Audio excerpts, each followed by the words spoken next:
رسول اللہ صلی اللہ علیہ وسلم نے فرمایا اللہ نے ہمیں جو 2 دن دیے وہ ان دنوں سے دوسروں کی عیدوں سے بہتر ہیں. بھائی کیسے بہتر ہیں؟ آپ مسلمانوں کی عیدوں میں اور غیر مسلموں کی عیدوں میں فرق دیکھیں تو آپ کو بالکل واضح نظر آئے گا. غیر مسلم جب عید مناتے ہیں تو اس کی کوئی لاجک نہیں ہوتی. ویسے ہی انہوں نے کوئی دن فرض کر لیا ہوتا ہے کہ اس دن ہم نے خوش ہونا ہے. سمجھ میں آ رہی ہے بات؟ بھائی اس دن ہم نے کیا ہونا ہے؟ خوش ہونا. بھائی وہ ہندوؤں میں ہولی ہوتی ہے نا، آج ہولی منائیں گے، بس چلو وہ خوش ہو جائیں گے. جب ہم خوش ہوتے ہیں نا تو اس کے دو وجہ ہوتی ہیں، یعنی 2 طریقوں سے انسان خوش ہوتا ہے. ایک تو یہ کہ خوشی کو کوئی وجہ ہو. اگر کوئی وجہ ہوتی ہے تو خوشی منائے بغیر بھی انسان خوش ہوتا ہے اگر کوئی وجہ ہو. وجہ نہ ہو تو پھر کسی کے مشورے پہ خوش ہونا تھوڑا مشکل کام ہے. بھائی پھر لوگ آپ سے کہتے ہیں نا خوش ہو جاؤ، تو آپ کہیں کیوں خوش ہوں؟ ویسے ہی خوش ہو جاؤ. تو آپ خوش ہوں گے لیکن آپ کو خوش ہونے میں تھوڑا ٹائم لگے گا، اور پھر بھی اس طرح سے خوش ہو نہیں پائیں گے. وہ خوشی مصنوعی ہوگی، بناوٹی ہوگی.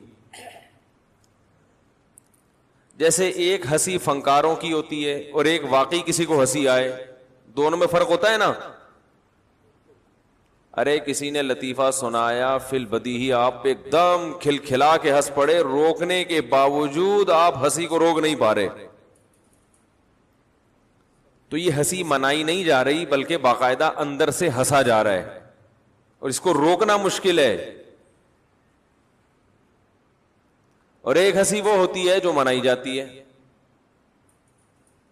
جیسے فنکار لوگوں کو ڈرامے میں اسکرپٹ لکھ کے دی جاتی ہیں کہ اس موقع پہ آپ نے کیا کرنا ہے؟ ہنسنا ہے.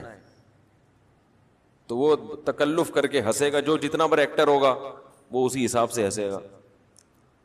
ایک رونا ہوتا ہے کہ آپ کو غم کی بات سنائی گئی، آپ رو پڑے. اور ایک رونا ہوتا ہے کہ آپ کسی کے مشورے پر فنکاری کر کے باقاعدہ رو رہے ہو.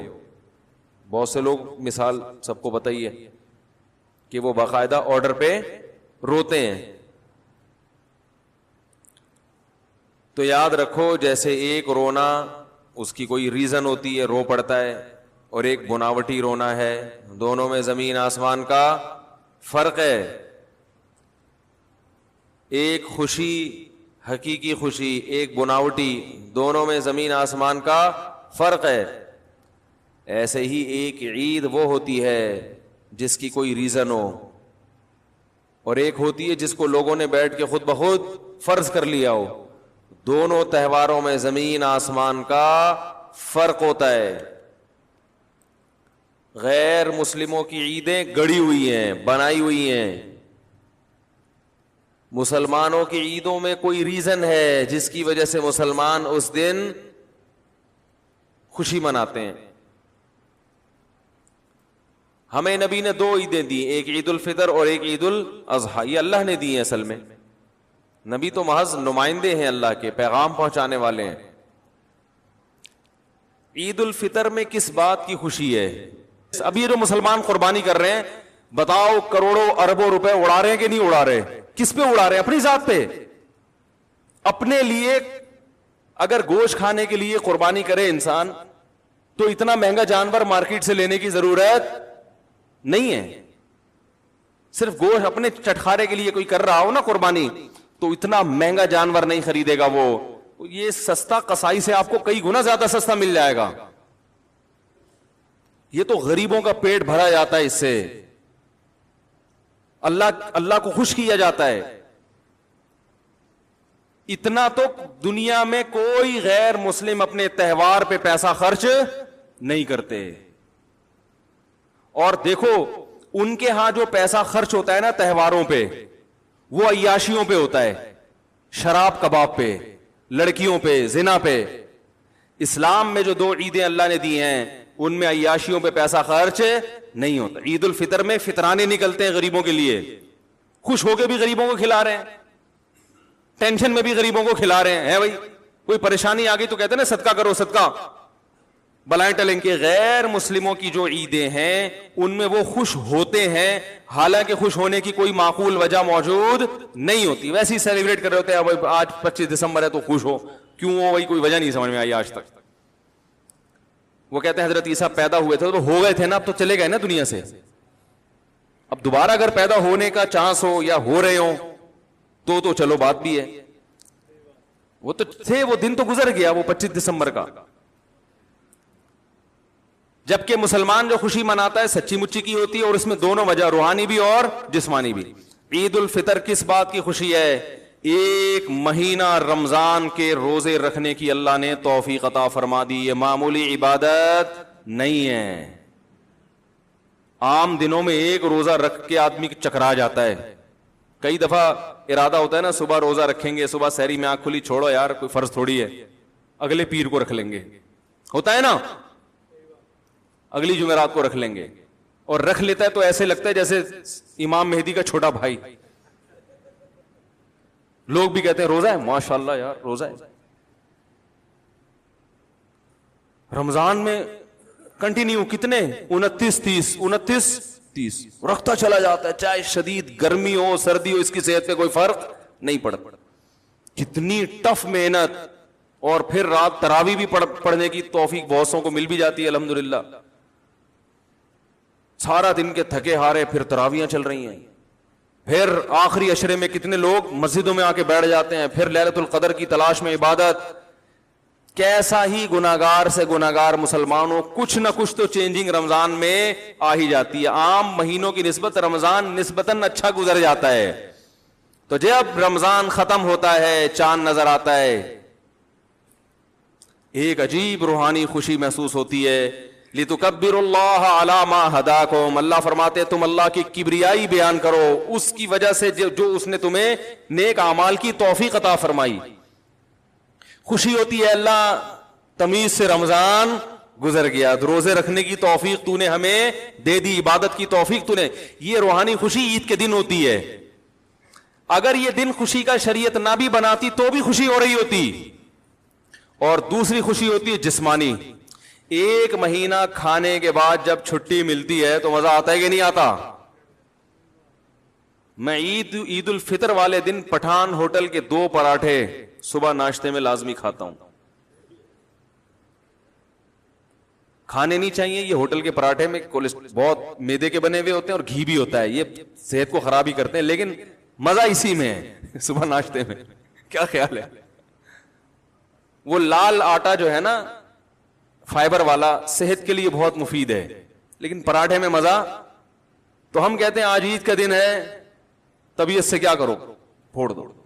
ویسے بھی کولیسٹرول اتنا کم ہو چکا ہوتا ہے رمضان میں کہ اگر وہ چند دن کچھ پراٹھے کھا لو تو وہ کمی پوری ہوتی ہے, ٹھیک ہے نا, نقصان نہیں دیتا. ہمارے نبی عید الفطر میں صبح اٹھ کے کچھ تناول کرتے تھے, پھر عید کی نماز پڑھنے آتے تھے. حالانکہ ہمارے نبی کھانے پینے پہ حریص نہیں تھے, پھر بھی صبح اٹھ کے کھاتے تھے, یہ بتانے کے لیے کہ آج ہمارا روزہ نہیں ہے, آج ہم کھائیں گے.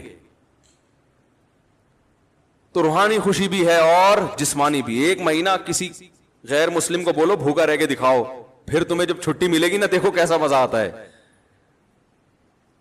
اور کئی دنوں تک یہ احساس رہتا ہے, کوئی چیز کھانے کی سامنے آتی ہے, ایک احساس ہوتا ہے روزہ ہے, پھر پتہ چل نہیں روزہ نہیں ہے, کھا لو. تو خوشی ہوتی ہے روحانی بھی اور جسمانی بھی. عید الاضحیٰ میں بھی ایسا ہی ہے. ایک روحانی خوشی عید الاضحیٰ کی, وہ خوشی یہ ہے کہ اللہ کے انتہائی محبوب خلیل اللہ جو ہر قربانی میں ہر آزمائش میں پورے اترے, اپنے معصوم بیٹے کو ذبح ہونے کے لیے لٹا دیا. اللہ کو یہ عمل اتنا پسند آیا کہ اللہ نے کہا کہ میرے خلیل کی محبت میں اس جانور کو ذبح کرو جو دنیا میں سب سے قیمتی سمجھے جاتے ہیں. دنیا میں خوراک میں سب سے لذیذ اور قیمتی خوراک گوشت سمجھی جاتی ہے. تبھی دنیا میں ہر دعوت میں گوشت کھلایا جاتا ہے, سبزی اور دالوں پہ نہیں ٹرکھایا جاتا. چاہے غیر مسلم ہو یا مسلم, دعوت کا لازمی جز گوشت ہے. آپ نے بیٹے کا ولیمہ کیا, بہترین قسم کے دال چاول پکایا آپ نے, اور اچار اور رائتا اور تمام لوازمات کے ساتھ, لوگ دوبارہ آپ کے کسی بچے کے ولیمے پہ نہیں آئیں. کیا خیال ہے؟ ہر لذیذ کھانے کا بنیادی عنصر کیا ہے؟ گوشت. پہلی بات تو یہ کہ انسان کی بنیادی ضرورت ہے کھانا پینا. اللہ نے کھانے پینے کی چیز کو ہلاک کرنے کا حکم دیا, جو سب سے بنیادی ضرورت کی چیز ہے.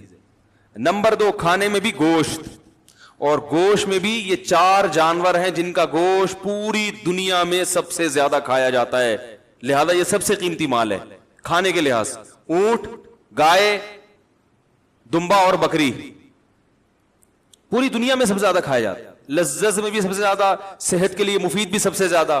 یہ جو گائے نقصان دیتی ہے نا, یہ وہ اس کی وجہ یہ ہے کہ ایکسرسائز نہیں, کھا رہے ہیں گائے, حرکتیں جو ہے وہ یعنی وہ گوشت کھا رہے ہیں مگر حرکتیں گوشت خور جانوروں جیسی نہیں ہے نا. بھائی شیر گوشت کھاتا ہے تو حرکتیں بھی تو شیر جیسی ہوتی ہے نا اس کی, جھپٹنا پلٹنا.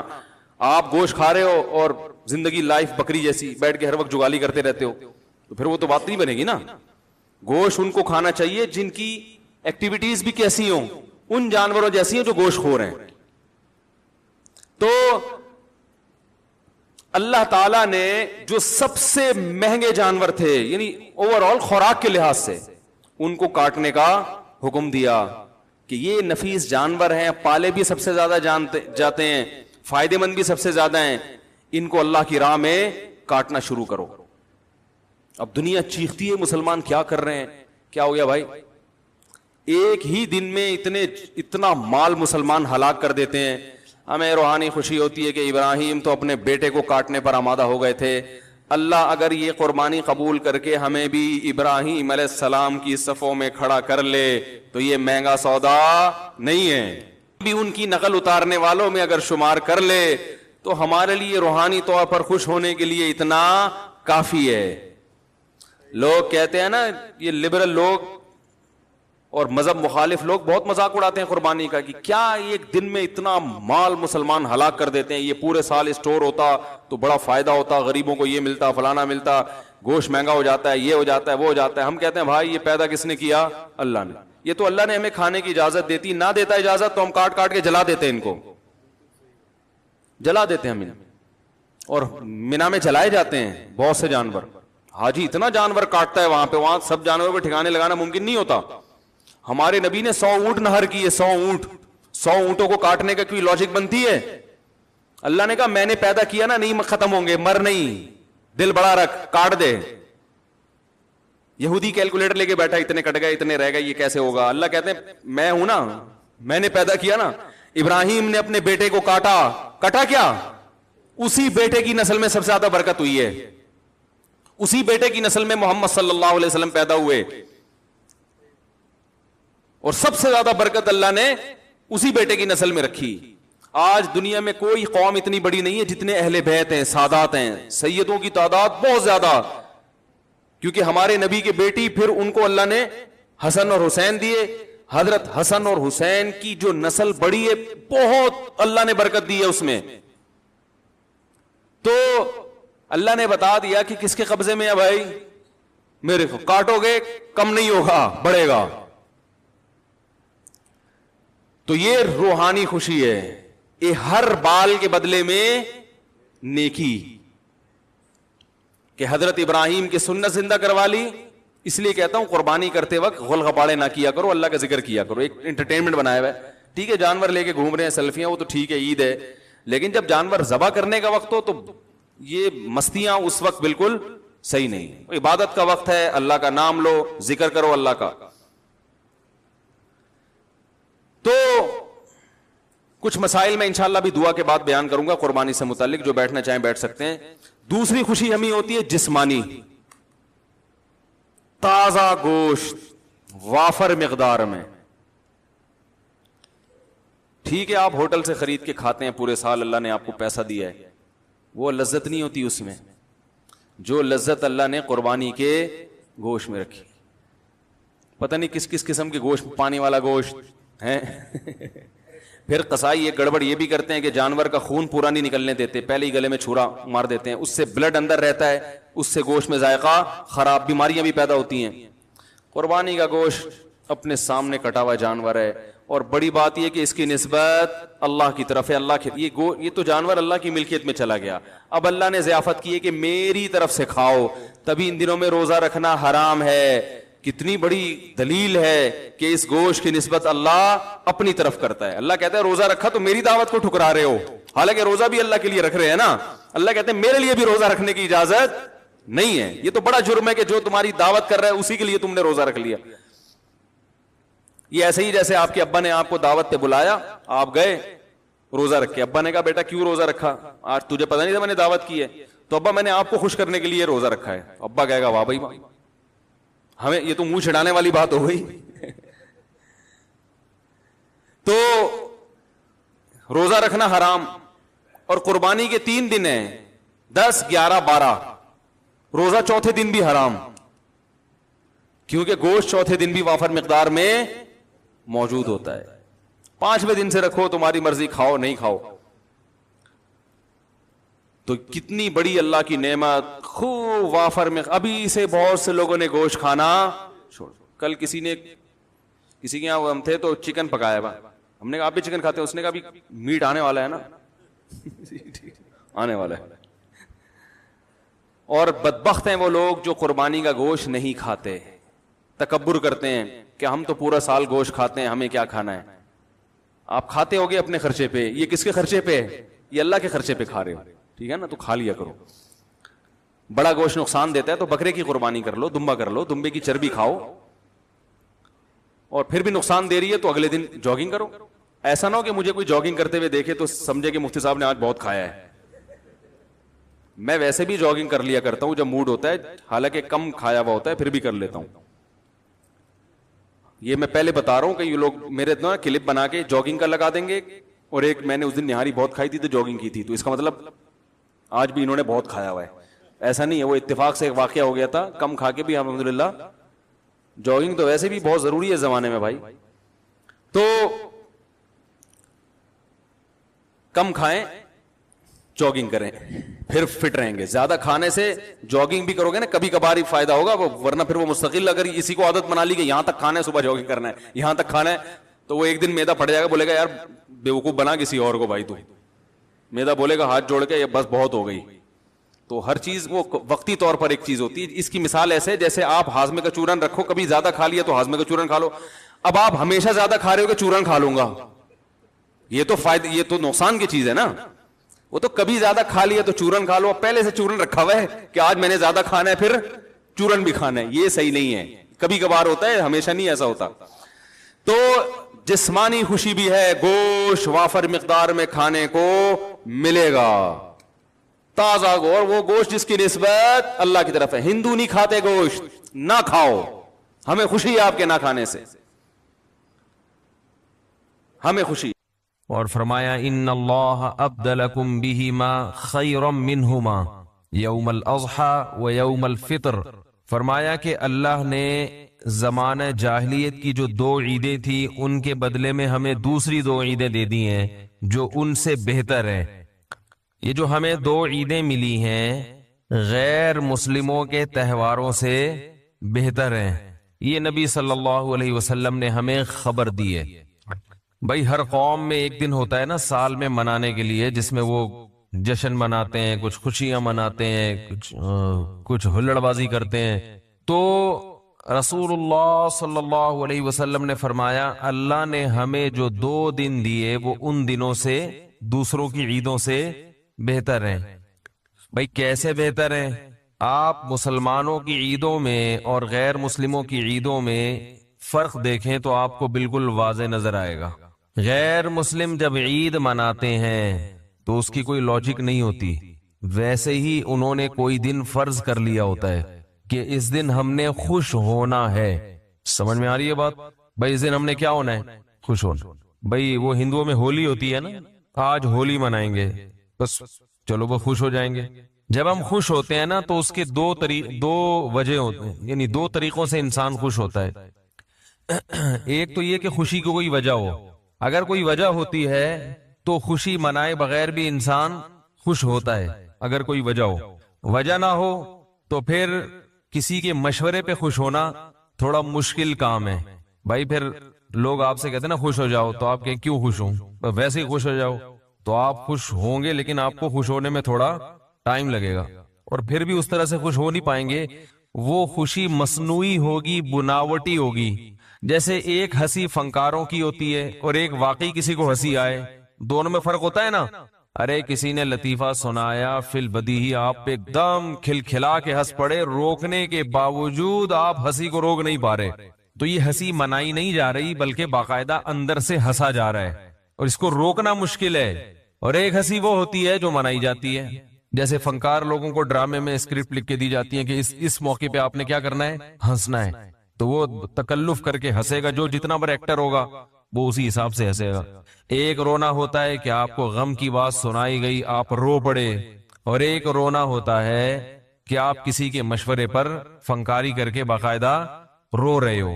بہت سے لوگ مثال سب کو بتائیے کہ وہ باقاعدہ آرڈر پہ روتے ہیں۔ تو یاد رکھو، جیسے ایک رونا اس کی کوئی ریزن ہوتی ہے، رو پڑتا ہے، اور ایک بناوٹی رونا ہے، دونوں میں زمین آسمان کا فرق ہے۔ ایک خوشی حقیقی خوشی، ایک بناوٹی، دونوں میں زمین آسمان کا فرق ہے۔ ایسے ہی ایک عید وہ ہوتی ہے جس کی کوئی ریزن ہو، اور ایک ہوتی ہے جس کو لوگوں نے بیٹھ کے خود بخود فرض کر لیا ہو۔ دونوں تہواروں میں زمین آسمان کا فرق ہوتا ہے۔ غیر مسلموں کی عیدیں گڑی ہوئی ہیں، بنائی ہوئی ہیں، مسلمانوں کی عیدوں میں کوئی ریزن ہے جس کی وجہ سے مسلمان اس دن خوشی مناتے ہیں۔ ہمیں نبی نے دو عیدیں دی، ایک عید الفطر اور ایک عید الاضحیٰ، یہ اللہ نے دی ہیں۔ اصل میں نبی تو محض نمائندے ہیں، اللہ کے پیغام پہنچانے والے ہیں۔ عید الفطر میں کس بات کی خوشی ہے؟ اچھا، خوشیوں جو سچی مچی کی خوشی ہوتی ہے نا، اس کی بھی دو قسمیں، ایک روحانی خوشی، ایک جسمانی خوشی۔ ارے کیا ہو گیا؟ ایک تو جھوٹی موٹی کی خوشی ہوتی ہے نا، وہ جو فنکاروں کی، وہ ویسے ہی ہنس رہے ہیں، ویسے ہی مسکرا کے بات کر رہے ہیں، اندر سے دل چھلنی ہے، لیکن بہرحال اپنے رویے سے یہ شو کرنا ہے کہ ہم کیا ہیں؟ خوش ہیں۔ کتنے مزاحیہ اداکار خودکشی کر لیتے ہیں، حالانکہ صبح شام ہنستے ہنساتے رہتے ہیں، لیکن اندر سے دل میں کانٹے چبھ رہے ہوتے ہیں بے سکونی کے۔ تو جو سچی مچی کی خوشی ہے نا، سچی مچی کی خوشی، اس کی کتنی قسمیں ہیں؟ بولو بھائی، دو، ایک روحانی اور ایک جسمانی۔ آپ جب محنت کر کے فجر کی نماز میں اٹھتے ہیں، نیند قربان کرتے ہیں، دل نہیں چاہ رہا ہوتا، اس کے باوجود آپ وضو کر کے جسم کو پاک صاف کر کے فجر کی نماز میں تکبیر اولیٰ کے ساتھ شریک ہوتے ہیں، اور جب نماز سے فارغ ہوتے ہیں ایک عجیب سی دل میں راحت محسوس ہوتی ہے۔ جتنی مشکل عبادت ہوگی اس کو کرنے کے بعد اتنی ہی زیادہ راحت محسوس ہوگی۔ یہ روحانی خوشی ہے۔ اچھے عمل کے بعد انسان کو دل میں ایک خاص سکون محسوس ہوتا ہے۔ اس سکون کو کیا کہتے ہیں؟ روحانی سکون۔ یہ والا سکون ہر ایک کو نہیں حاصل ہوتا، یہ انہی کو ہوتا ہے جن کی روح تھوڑی سی مضبوط ہو، روحانی قوت ہو ان میں۔ اور گناہ کرنے کے بعد روحانی طور پر انسان کو بے سکونی محسوس ہوتی ہے۔ روحانی طور پر بولو نا، کیا ہو گیا؟ بے سکونی۔ غلط کیا، کرتے ہوئے تو لطف آتا ہے گناہ میں، کرنے کے بعد ایک دل ملامت کرتا ہے، غلط کیا میں نے۔ کتنے لوگ ہیں قتل ہو جاتا ہے، قتل کے بعد شرمندہ ہوتے ہیں، غلط ہو گیا۔ ظلم کیا، ظلم کے بعد دل میں بے چینی شروع ہو گئی۔ یہ ان لوگوں کے ساتھ ہوتا ہے جن کے دل ابھی مکمل مردہ نہیں ہوئے ہوتے، ان میں کچھ نہ کچھ روحانی قوت باقی ہوتی ہے، شرمندہ ہو جاتے ہیں وہ۔ لیکن کچھ الٹے حساب ہوتا ہے کچھ لوگوں کا، ان کو نیکی کر کے خوشی محسوس نہیں ہوتی، ظلم کر کے گناہ کر کے خوشی، روحانی سکون محسوس ہوتا ہے، کیونکہ ان کی روح شیطانی روح ہوتی ہے۔ فلاں کا بٹوا چھین لیا، بہن کی وراثت کھا گئے، خوش ہو رہے ہیں ماشاءاللہ، کھا گیا میں. بڑی ایک عجیب سی ان کو روح کو نا تسکین ملتی ہے. ہمارے جو سیاستدان ہیں ان پر یہ مثال بہترین طریقے سے یہ جس دن لوگوں کا پیسہ کھائیں اس دن ان کو رات کو سکون آرام سکون کی نیند آتی ہے. بھائی ایک شریف آدمی اگر کبھی گناہ کر بھی لے تو رات کو پھر سکون کی نیند نہیں آتی کہ میں نے آج فلاں کا دل دکھایا، فلاں سے پیسہ لیا. ہم تو ایسے لوگوں کو بھی جانتے ہیں کہ ہم نے بچپن میں یہ چیزیں بچپن سے ہوتی ہیں انسان میں. وہ کہیں بیمار سی کوئی بلی تھی، ہمارے ایک دوست سے انہوں نے زور سے لات ماری نا اس کو راستے سے ہٹانے کے لیے. وہ لات کو زیادہ زور سے لگ گئی اور وہ بلی اٹھا کے دیوار تھے جا کے چپکی ہے. جب نیچے گری ہے تو بڑی ایک مظلومانہ آنکھوں سے دیکھ رہی ہے وہ بلی. تو جنہوں نے لات ماری مجھے یاد ہے یہ کہتے ہیں کہ میرا دل جو ہے بہت پریشان ہو گیا کہ ایک بے زبان جانور پہ اتنا ظلم کیوں کیا، تو کچھ نہیں کر سکتی. تو جن کی روح زندہ ہوتی ہے ان کو ایک معمولی سے جانور کو تکلیف پہنچا کر بھی تکلیف ہوتی ہے، اور روح زندہ نہیں ہوتی تو بڑے بڑے جرائم کر کے بھی کچھ بھی نہیں ہوتا. تو میں ان لوگوں کی بات کر رہا ہوں جن کی روح زندہ ہے، ان کو اچھا عمل کر کے روحانی سکون محسوس ہوتا ہے. یہاں تک بات سمجھ میں آ گئی ہے؟ جیسے ہم مشکل سے نماز پڑھیں فجر کی، لیکن اس وقت تو تکلیف ہو رہی تھی، نماز پڑھنے کے بعد ایک سکون ملتا ہے، اللہ نے ایک فریضہ ادا کروا دیا. دن کی ابتدا کسی اچھے کام سے ہو رہی ہے، تمیز سے ہو رہی ہے. لوگوں کے دن کی ابتدا بہت سے لوگوں کی ٹیلی ویژن سے ہوتی ہے. آنکھ نہیں کھل رہی ہوتی، بیگم کوئی اچھی سی فلم لگا دیتی ہے، اٹھ کے بیٹھ جاتے، اچھا سا گانا لگا دی ایک دم اٹھ کے. بیگم کو پتا ہوتا ہے کون سے والے پہ اٹھے گا کون سے والے پہ نہیں اٹھے گا، اور بیوی کو پتا ہوتا ہے یہ کون سے گانے پہ اٹھے گا کون سے پہ نہیں اٹھے گا.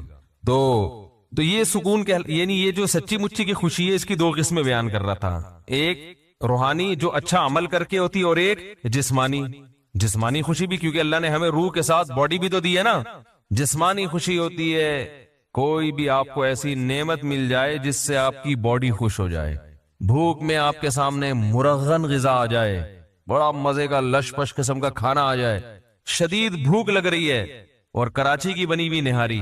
یہ کراچی کا لفظ اب لگانا پڑتا ہے کیونکہ نہاری کے نام پہ پنجاب جاؤ پتہ نہیں کیا کھلا دیتے ہیں. بہت کم نہاریاں دنیا میں ایسی ہیں جو کراچی کی نہاری سے میچ کرتی ہیں.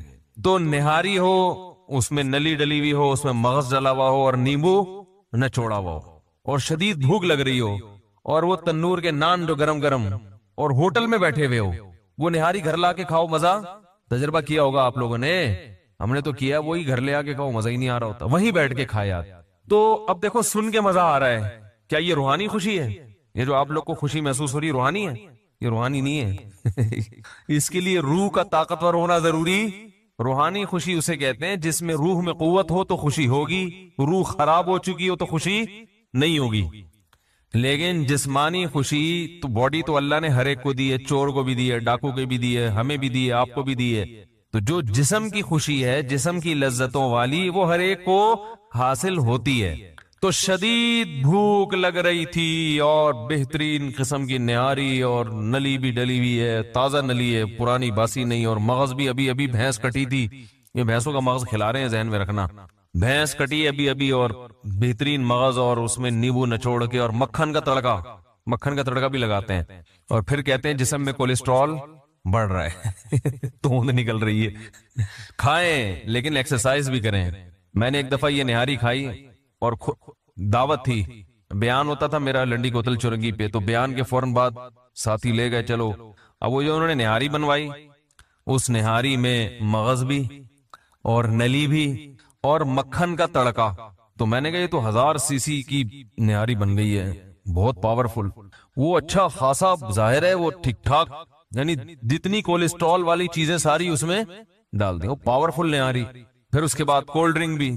تو اب دعوت تھی، بھوک بھی ٹائٹ قسم کی لگ رہی تھی کیونکہ 1.5 گھنٹے کا بیان کیا تھا، شدید تھکاوٹ تھی. تو ہم نے بھی پھوڑ دی بیٹھ گئے. ہم نے کہا اب اس میں کیا شرمانا یار، پھوڑ دو. یہ میں واقعہ کسی سبق کی وجہ سے سنا رہا ہوں آپ کو، ایک سبق دلانے کے لیے، واقعہ برائے واقعہ نہیں ہے. جب طبیعت سے ہم نے کھا لی، کیونکہ مزہ بہت تھا اس میں، بہت مزہ آیا. کولڈ ڈرنک بھی چڑھائی لی ہم نے کہا جہاں اتنی بد پریزیاں پی جاؤ، کولڈ ڈرنک بھی پی گئے. طبیعت سے نا اتنا کھانا اچھا نہیں ہے لیکن کبھی کبھار کھا لیتا ہے آدمی.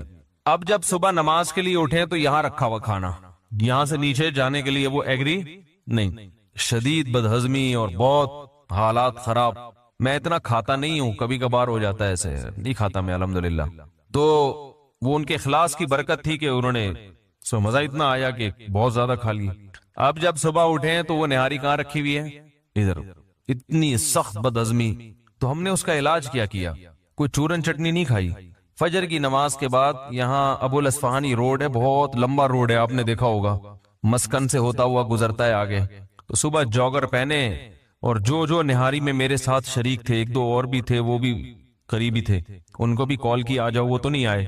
انہوں نے کہا مر جائیں گے، پھٹ جائیں گے، ہلیں گے نہیں. جوگر پہن کے جاگنگ کرنا سٹارٹ. اچھی خاصی جاگنگ کی ہے، بھاگتے بھاگتے بھاگتے بھاگتے. وہ سب لکڑ ہضم، بولو بھائی، وہ سب جگہ جہاں مغز نے جا کے فٹ ہونا تھا ادھر مغز جا کے فٹ ہو گیا. نلیوں نے جہاں جا کے لگنا تھا وہ اپنی جگہ پہ جا کے فٹ ہوئی ہیں. ایسا ہی ہوتا ہے نا بھائی، جو چیز کھاؤ گے وہ اپنی جگہ پہ جا کے فٹ ہوگی. اگر ایکسرسائز کرو گے سب چیزیں اپنی جگہ پہ جا کے جب تک فٹ نہیں ہوئی ہیں اس وقت تک میں نے جاگنگ چھوڑی نہیں.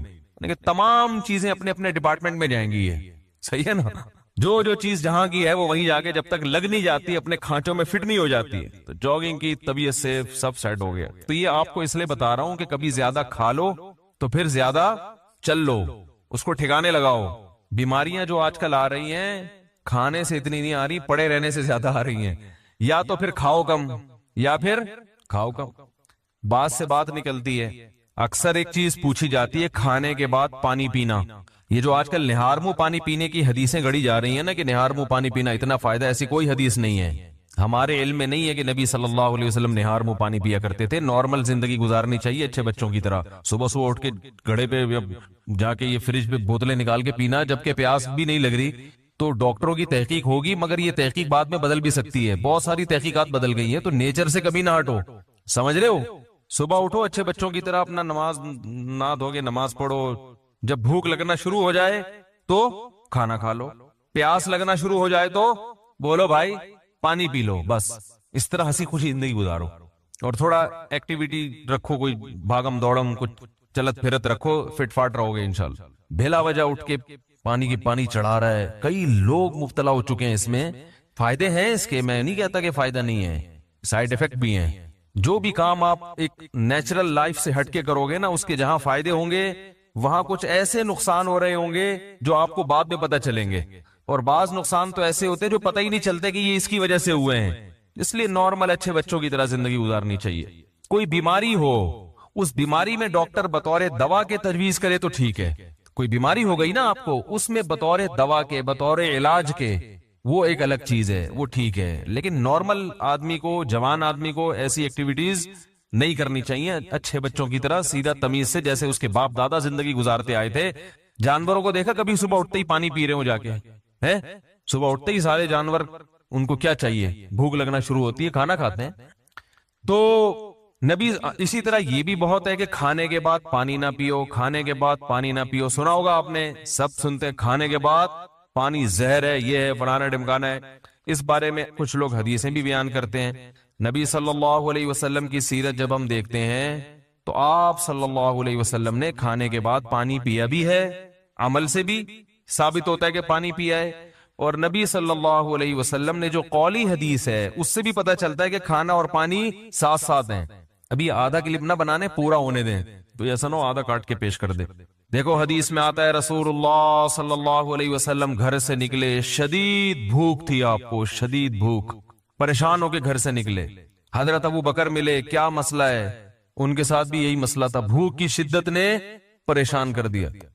حضرت عمر کا بھی یہی مسئلہ، بھوک کی شدت نے پریشان کر دیا.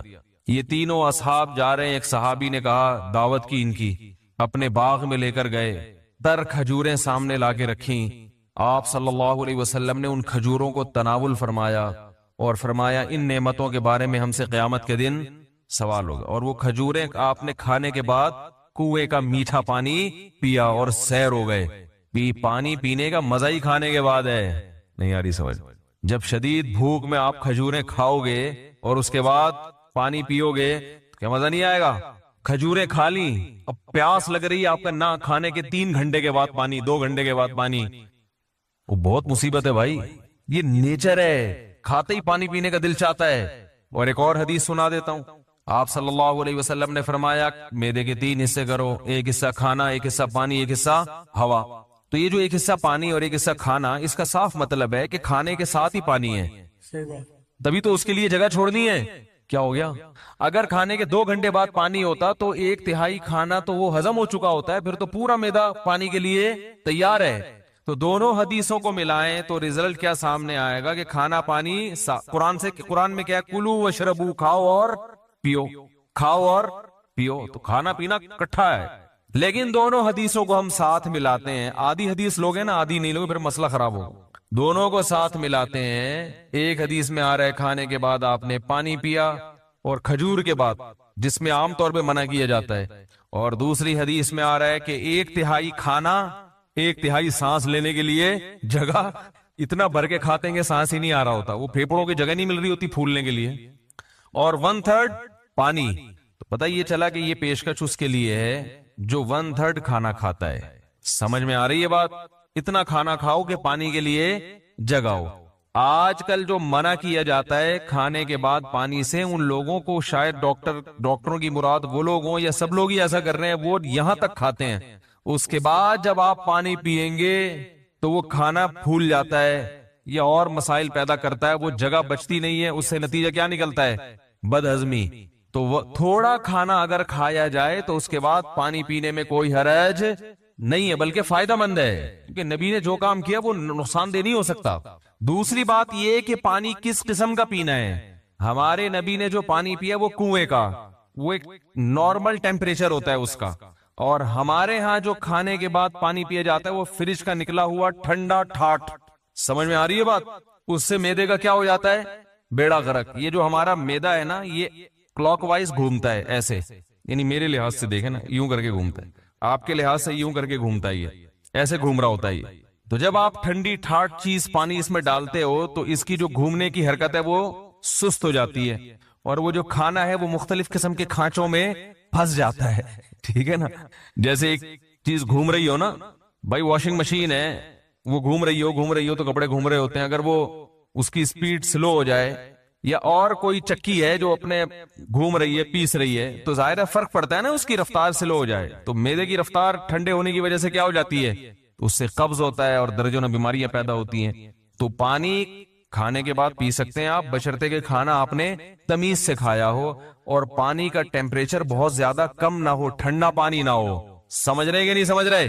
تو اس بارے میں جو حدیثیں پیش کی جاتی ہیں نا کھانے کے بعد پانی نہ پینا، وہ صحیح نہیں ہے. اور اگر گرم پانی پیا جائے جو چولہے کا گرم ہو، وہ تو ہاضمے میں اور مدد دیتا ہے، جو قہوہ جسے کہتے ہیں، وہ تو اور تھوڑی مدد دیتا ہے ہاضمے میں. لیکن میں نوجوانوں کو کہتا ہوں وہ نہ پیئیں، تمیز سے زندگی گزاریں، بس پانی پیئیں آرام سے.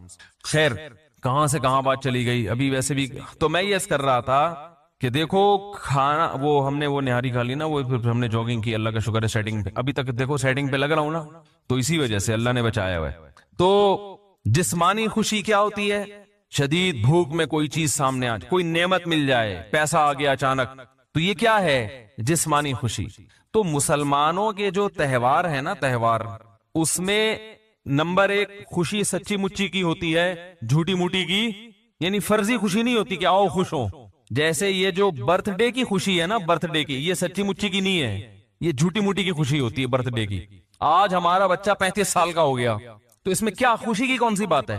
لوگ کہتے ہیں اس بات پہ خوش ہو رہے 35 سال کامیابی سے گزار دیے، ابھی تک مرا نہیں ہے. تو یاد رکھو خوشی اس بات کی تو ہو سکتی ہے کہ آئندہ یہ اگلے سال تک نہیں مرے گا.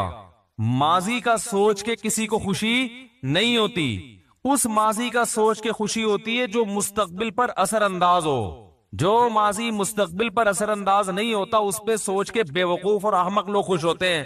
عقل مند اس پاسٹ پہ کبھی خوش نہیں ہوتے. بھائی آپ کا بچہ 35 سال کا ہو گیا، اگر ڈیٹ آف برتھ آئی اور اب یہ گارنٹی مل گئی کہ اگلے سال تک بھی زندہ رہے گا، آپ خوشی منائیں کہ ہمیں 1 سال کی مزید دنیا میں زندہ رہنے کی گارنٹی مل گئی. جو ماضی ہے گزر گئی، گزران کیا جھوپڑی کیا میدان. میں اس کی مثال دیتا ہوں پھر بات سمجھ میں آئے گی انشاءاللہ. دیکھو ایک آدمی جیل کی کوٹری میں، پھانسی ہونے والی ہے، اس کو پتا ہے کہ جی فلاں تاریخ کو مجھے پھانسی کے پندے پہ لٹکا دیا جائے گا، اور روزانہ ٹارچر کیا جاتا ہے جیل میں. 35 سال ہو گئے اس کو جیل میں. جس دن جیل میں آیا تھا وہ والی ڈیٹ مثلا 5 جنوری کو جیل میں آیا تھا. اب 5 جنوری آئی اور 35 سال اس کے کس میں گزر گئے؟ جیل کی کوٹری میں. تو 5 جنوری کو خوشی منائے گا؟ ہے بھائی؟ بولو نا نہیں. یہی آدمی جس کو 5 جنوری کو اعلان کر دیا جائے کہ آپ کا صرف 1 سال جیل میں رہ گیا، 1 سال کے بعد آپ جیل سے نکل جاؤ گے، تو یہ خوشی منائے گا نا کہ آج 5 تاریخ وہ تاریخ ہے جس میں اناؤنسمنٹ ہوئی ہے کہ آپ کا جیل میں صرف 1 سال رہ گیا ہے اور آپ جیل سے رہا کر دیے جائیں گے. تو اس 5 تاریخ کو یہ خوشی منائے گا اگلے سال کا سوچ کے کہ میری ٹینشن کے ایام اب ختم ہو رہے ہیں. ماضی کا سوچ سوچ کے غمزدہ نہیں ہوگا یہ. بھائی اسے کوئی کہے تم تو 35 سال عذاب میں گزر گئے، تم تو کہہ رہے اب ٹینشن کس بات کی، عذاب اب ختم ہونے والا ہے. تو فیوچر کا سوچ کے خوش ہو رہا ہے یا پاسٹ کا؟ بولو بھائی، فیوچر کا. اس کے برعکس ایک دوسرا آدمی ہے جس کے پاس حکومت بھی ہے، دولت بھی ہے، 35 سال اسی خوشحالی میں اس نے گزار دی ہے.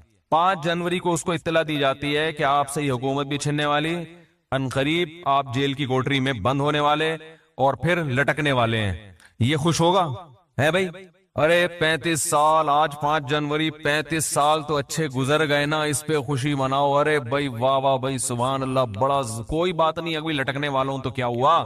جو پھانسی کے پھندے پہ لٹکنے والا تھا، جس نے جیل کی کوٹری میں ٹائم گزارا، وہ اب خوش ہوگا کہ میں رہا ہونے والا ہوں.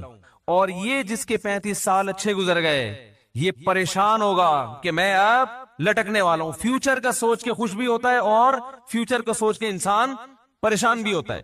ہاں، وہ ماضی جو فیوچر پہ ایفیکٹ کر رہا ہو، اثر ڈال رہا ہو، اس پہ انسان خوش ہوتا ہے.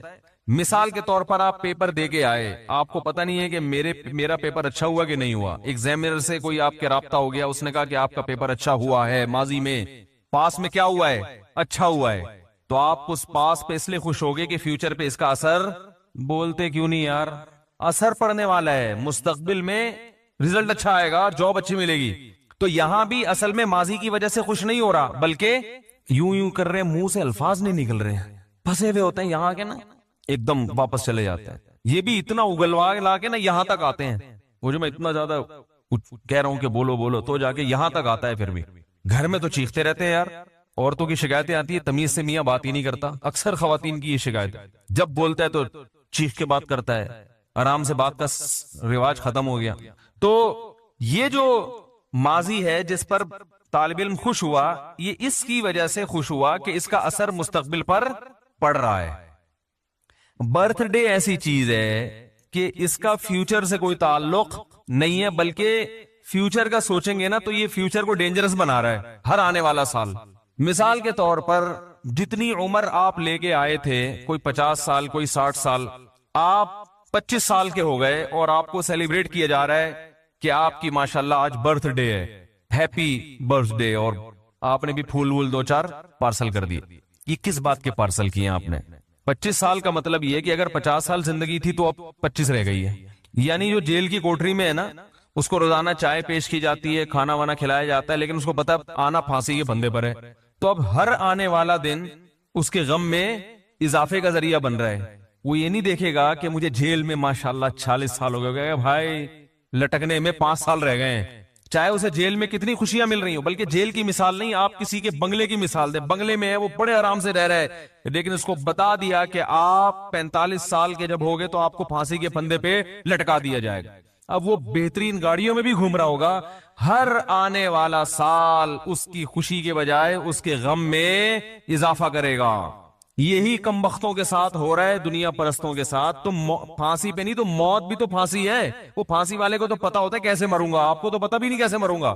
ٹرک کے نیچے آ کے مرو گے، بجلی کے جھٹکے سے مرو گے، ہارٹ اٹیک ہوگا، گردے فیل ہو جائیں گے، ڈائلسس پہ آ جاؤ گے، شوگر لیول ہائی ہوگا، بینائی چلی گئی، خدا نہ خواستہ فالج ہو گیا، ریڑھ کی ہڈی میں کوئی مسئلہ خراب ہو گیا، کوئی ہڈیوں کا کینسر ہو گیا، بلڈ کینسر ہو گیا. کیا تڑپ تڑپ کے مرو گے، تمیز سے مرو گے، کیسے مرو گے. اتنی ڈینجر مستقبل ہے جس کا پتہ ہی نہیں کہ ہونے والا کیا ہے. اور یہ خوشی منا رہا ہے، میں 69 سال کا ہو گیا الحمدللہ. کیونکہ یہ برتھ ڈے کی تو کوئی انتہا نہیں ہے، یہ 99 سال کے بڈھے بھی منا رہے ہیں. اور بھائی یہ گوروں سے آئی ہوئی چیزیں، ان کے کوئی کسی عمل کی لاجک نہیں ہوتی. وہ صرف دنیا میں چیزوں کے ایجادات کرنے میں تیز ہیں. لائف اسٹائل، زندگی کیسے گزارنی ہے، یہ ان کو نہیں پتا، کیونکہ یہ اللہ اس کے رسول نے ہمیں بتایا، ان کو تھوڑی بتائیے. لوگ اب ایک اشکال ہم پہ کرتے ہیں کہ یار اگر کوئی خوش ہو رہا ہے برتھ ڈے پر، اگرچہ اس کی لاجک نہیں بنتی، لیکن خوش ہونے پر گورنمنٹ کی طرف سے کوئی پابندی تو نہیں ہے نا، ہونے دو نا، کیا جا رہا ہے اس میں. بھائی اگر کوئی ویسے ہی خوش ہو رہا ہے اور اس کو خوشی میں اب برتھ ڈے پر میری برتھ ڈے پر آپ نے پھول بھیج دیے دو اور میں نے بھی پھول بھیج دیا تو محبت نہیں بڑھ رہی ہے نا. کیا لاجک تلاش کرنا, اصل میں ہم پھانسی کے پندے کے قریب جا رہے ہیں, قبر کے ڈرونی باتیں کر کے لوگوں کو ٹینشن میں ڈالنے کی کیا ضرورت ہے. یہ سوال سمجھ میں آیا یا نہیں آیا؟ بھائی خوش ہونے کے لیے کوئی ریزن چاہیے کیا؟ ہونے تو خون ہی بڑھ رہا ہے نا. پہلے اتنی ٹینشن ہے, اگر کوئی اس بات پہ خوش ہو گیا کہ آج میری تاریخ پیدائش ہے, ہاں آج میں دنیا میں آیا تھا, خوش ہو جاؤ, تو اب اس کو اتنی گہرائی میں جا کے غور کرے کہ ایکچولی میں تو موت کے قریب ہو گیا, 2 سال رہ گئے, 4 سال رہ گئے, ایسی ڈرونی باتیں کر کے پریشان کرنے کی, اگرچہ وہ حقیقی باتیں ہیں لیکن ہر حقیقت ہائی لائٹ کرنے کی نہیں ہوتی. ایک آدمی کینسر کا مریض ہے, ڈاکٹر نے کہہ دیا کہ 1 ہفتے بعد انتقال ہو جائے گا, تو آپ مریض کو جا کے تھوڑی بتائیں گے 1 ہفتے بعد مر جائے گا. وہ کہے گا یار مجھے بھی پتا ہے مر جاؤں گا لیکن کوئی اچھی باتیں کر لو. تو یہ بھی ایک اشکال کیا جاتا ہے کہ مولانا لوگوں کو خوش ہونے سے بھی تکلیف ہوتی ہے. بھائی سمجھ میں آ رہی ہے بات؟ اس کا جواب سنیں. بعض خوشیاں ایسی ہوتی ہیں جس کی کوئی ریزن نہیں ہے, لیکن ان چیزوں کے خوش ہونے پر فائدے کے بجائے آپ کا نقصان ہو رہا ہے. سمجھ رہے ہو؟ اگر اس میں نقصان نہ ہوتا نا تو ہم کہتے چلو لاجک تو نہیں بنتی خوش ہونے کی, مگر گورنمنٹ کی طرف سے خوش ہونے پر کوئی پابندی نہیں ہے, کبھی بھی کوئی بھی کسی بھی وقت خوش ہو سکتا ہے. تو آپ بھی ہو لیں کہ آج میں پیدا ہوا تھا تو چلو کوئی بات, ختم ہو گئی بات, کوئی اتنا بڑا مسئلہ نہیں ہے. کینسر کا مریض کو پتا ہے کہ 1 ہفتے بعد میں مر جاؤں گا, لیکن وہ کہہ رہا ہے کہ میں 6 مہینے بعد مروں گا, حالانکہ ہمیں پتا ہے کہ جھوٹ بول رہا ہے, لیکن ہم بھی اپریشیٹ کرتے ہیں, ہاں بھائی ہم نے بھی یہی سنا ہے کہ آپ 6 مہینے بعد بنیں گے, چلو بیچارہ خوش ہو جائے گا. سچ بولنے کا یہاں فائدہ کیا ہے؟ یہاں تو بلا وجہ خوش ہونے کی حکمت ہے. مریض کو تسلی دینے کا حکم ہے, مرنے والا بھی ہو تو آپ تسلی دیں گے کہ نہیں مرے گا انشاءاللہ بھائی, زندگی موت اللہ کے ہاتھ میں, ہو سکتا ہے بچ جائے, کیونکہ یہاں فائدہ ہے. کیونکہ ٹینشن میں اتنے دن زندہ رہ کے کیا کرے گا وہ. حتیٰ کہ نبی صلی اللہ علیہ وسلم نے فرمایا جس کی موت کا وقت ہو اسے امیدیں دلاؤ, امیدیں. خود بھی حکم ہے کہ امیدیں سوچو, اپنے گناہ کو اس وقت کیا سوچو کہ اللہ کی رحمت کو, کہ اللہ بخشش کرے گا, کیونکہ اب عمل کا دروازہ تو بند, اب جہنم کے خوف سے فائدہ کیا ہوگا. بھائی جوان تھا, اللہ کے خوف سے ڈرتا, گناہ چھوڑ دیتا نا, خوف کا فائدہ تھا. اب مرتے ہوئے آدمی کو خوف کا کوئی فائدہ نہیں ہے, گناہ تو ویسے ہی چھوڑ گئے اس کے, اب بلا وجہ ڈرے گا جہنم سے تو کیا فائدہ ہے اس کا. وہ تو جہاں جانا ہے وہ تو اللہ لے کے جائے گا. اب تھوڑے دن رہ گئے, اس میں امیدیں دلانی چاہیے اس کو. بھائی آپ نے بڑے اچھے اعمال بھی کیے ہیں, ہمیں پتا ہے آپ بچپن میں گھنٹیاں بجا کے بھاگتے تھے لیکن سوری بھی کر لیا کرتے تھے, ٹھیک ہے نا. ہمیں پتا ہے آپ محلے کے بہت بڑے چور تھے, چپل چرایا کرتے تھے, کوئی بات نہیں, لوگ تو پتہ نہیں کیا کیا چرا رہے ہیں, پورا اربوں ڈالر چرا کے بھاگ گئے, آپ تو صرف چپل چرایا کرتے تھے. اب یہی تسلیاں اس زمانے میں دی جا سکتی ہیں, اتنا نیک تو کوئی یہی نہیں کہ کچھ کرتا ہی نہ ہونا. تو اس قسم کی تسلیاں اس کو دی جائیں گی, یار چپل چرائے ہیں نا, کسی کا دل تو نہیں دکھایا. سمجھ رہے؟ تو تسلی, یہاں فائدہ ہے تسلی کا, اور تسلی نہ خوش نہ ہونے میں کوئی فائدہ نہیں ہے, نقصان ہی نقصان. برتھ ڈے پر خوش ہونے میں ایک نقصان ہے. شریعت آپ کا جو مزاج بنانا چاہتی ہے آپ اس مزاج کے خلاف چل رہے ہو. شریعت کہتی ہے جیسے جیسے عمر زیادہ ہو موت کو یاد کر کے اعمال کی اصلاح کی کوشش کرو. ہو رہی ہے عمر مثل برف کم, چپکے چپکے رفتہ رفتہ دم بدم. نظر سوئے دنیا, قدم سوئے مرقد. قدم تیرے سوئے مرقد ہیں, قدم مرقد کہتے ہیں قبر کو. قدم تیرے قبر کے روز بروز قریب جا رہے ہیں, اور نظر دنیا کی طرف, پیچھے مڑ کے دیکھ رہا ہے, کھائی میں گرے گا. جدھر جا رہا ہے اس کی تیاری کر. جب آپ برتھ ڈے مناتے ہیں تو یہ کانسیپٹ آپ کا نہیں ہوتا, آپ موت کو بھول رہے ہوتے ہیں, آخرت کی تیاری سے غافل ہو رہے ہوتے ہیں. تو یہ خوشی ایسی خوشی ہے جو آپ کو آخرت کے قریب کرنے کے بجائے آخرت سے دور کر رہی ہوتی ہے. تو نہ صرف یہ کہ اس کی کوئی لاجک نہیں ہے, بے تکی خوشی ہے, مصنوعی طریقے سے منائی جاتی ہے جس کا کوئی تک نہیں بن رہا ہوتا, اور اس کا فائدہ بھی نہیں ہے, فائدے کے بجائے نقصان ہے. اور یہ پوری فلسفہ کسی کی سمجھ میں نہ بھی آئے تو ایک موٹی بات کہ خوش ہونے کے لیے ایسی خوشی جن کی کوئی ریزن ہے وہ کوئی کم ہے جو ہم خام خامے بلا وجہ خوشیاں مناتے نہ بیٹھ گئے. دیکھو انگریزوں کے پاس خوش ہونے کے مواقع ہے ہی نہیں, اس لیے انہوں نے برتھ ڈے اور یہ ٹوپی ڈرامہ کچھ نکالے ہوئے ہیں تاکہ ہم سیلیبریٹ کریں, ہاں ہاں ہلا گلا ہوگا. ان کے ہے ہی نہیں. وہ خوشیاں جو نیچرل خوشیاں تھیں وہ اس معاشرے میں ختم ہو چکی ہیں. باپ کا جس قوم کو یہ نہیں پتا چلا میرا ابا کون ہے, ابا بچہ پیدا کر کے غائب ہو جائے. ابھی ایک لندن سے ایک صاحب آئے, انہوں نے ایک واقعہ سنایا کہ ایک انگریز 10 سال سے اس کی ماں ہاسپٹل میں ایڈمٹ ہے, بیمار ہے. 10 سال میں ایک مرتبہ بھی اپنی ماں کو دیکھنے نہیں گیا, ایک مرتبہ بھی. جس دن انتقال ہوا ہے اس دن تھوڑا سا آنکھوں میں آنسو آئے اور کہا کہ مجھے غم ہے کہ میری والدہ دنیا سے چلی گئی، اور آفس میں ایک سیکنڈ کے لیے بھی لیٹ نہیں ہوتا تھا۔ بات آ رہی ہے سمجھ میں؟ میں نے پچھلے بیان میں ایک واقعہ سنایا تھا نا، جو لوگ غیر مسلموں کی بڑی تعریفیں کرتے ہیں، وہ ایک مشہور فتنہ ہے، ابھی کیا بار بار نام لوں، انہوں نے بڑی گوروں کی تعریف کی ہے کہ انگریز اگرچہ ان میں زنا بھی ہے، ہاں گے سیکس کا رواج بھی آ رہا ہے، اور ٹھیک ہے کچھ برائیاں ہیں، لیکن پھر بھی بہت سی چیزوں میں ہم سے بہت اچھے۔ پھر اپنے معاشرے کی برائیاں پیش کی، ہمارے ہاں کوئی برقعے میں بھی خاتون جا رہی ہوگی نا، بیچاری کا چہرہ کھلا ہوا ہو تو لوگ گھر تک پہنچا کے آتے ہیں، اتنے ٹھرکی ہیں بد نظری میں، وہ کسی کا دل نہیں دکھاتے انگریز۔ ہم تو صبح شام لوگوں کو ٹھگتے ہیں، وہ یہ کرتے ہیں، وہ یہ کرتے ہیں، وہ آفس ٹائم پہ آتے ہیں وغیرہ وغیرہ۔ تو میں نے اس کی ایک مثال دی تھی، وہ میں دوبارہ دہراتا ہوں۔